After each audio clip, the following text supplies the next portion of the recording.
Welcome back to a new video. I'm Stephanie West. I'm a licensed counselor here in the state of Michigan. I want to talk about something that I think can be one of the hardest but most cultivating things we can do in our lives, and that is elicit feedback from truth tellers. I do not think that there are a lot of truth tellers amongst us. I think there are people who like to say the kind thing in the sense of what's nice, what's people-pleasing, what's comfortable. I don't know that we have a lot of people that are willing to be very candid with us.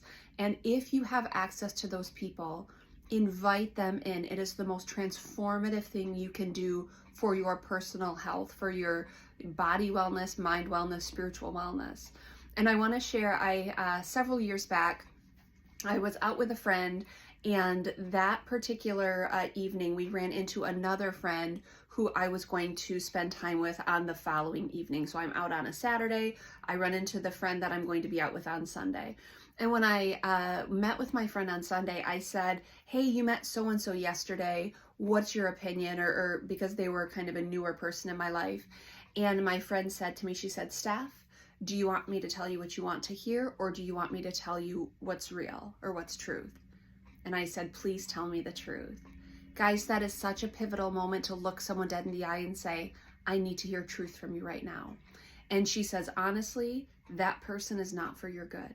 That person might be a fun person, they're not a quality person, and you probably should reconsider how close they get to you. That was really, really important.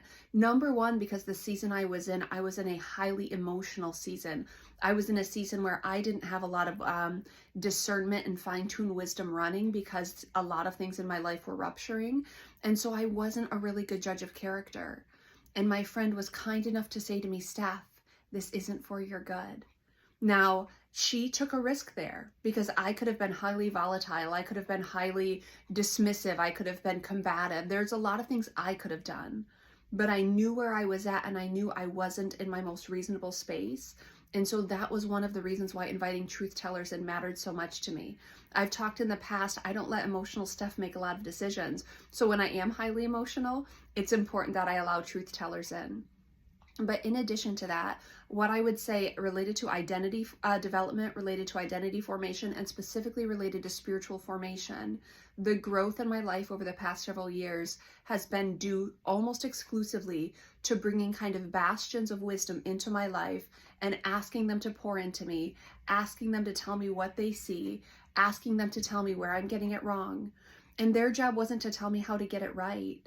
Their job was to gently coach and coax and coerce new outcomes by inviting me into new understandings about myself. And when we found gaps, it was my responsibility to say, okay, there's the gap. What do I do with that? And I've asked, professionals to come into my life. I've asked friends to come into my life. I've asked experts, not speaking experts apparently, to come into my life and to give me suggestions and pointers. But what I've noticed is kind of the strength of my growth journey is inviting people in to point me towards truth. And then I have to wrestle it out for what does that mean for me. I've not asked people to come in and be the answers. Okay, I have. They've refused, and that's been very gracious. They've said, Steph, this is your problem to hold and figure out. But inviting truth in has been the launching point for incredible transformation. So I want to, number one, hold that with reverence and say truth is the access point for really unparalleled growth. But truth is also one of the hardest things we can invite into our stories. And so I want to create space for, if you're willing to do that, I think it's radically brave. I think it's so vulnerable. I think it is such a step of courage to look your life kind of directly, squarely in its face and say, okay, what am I doing? And what's not for my good, and what's not for other people's good.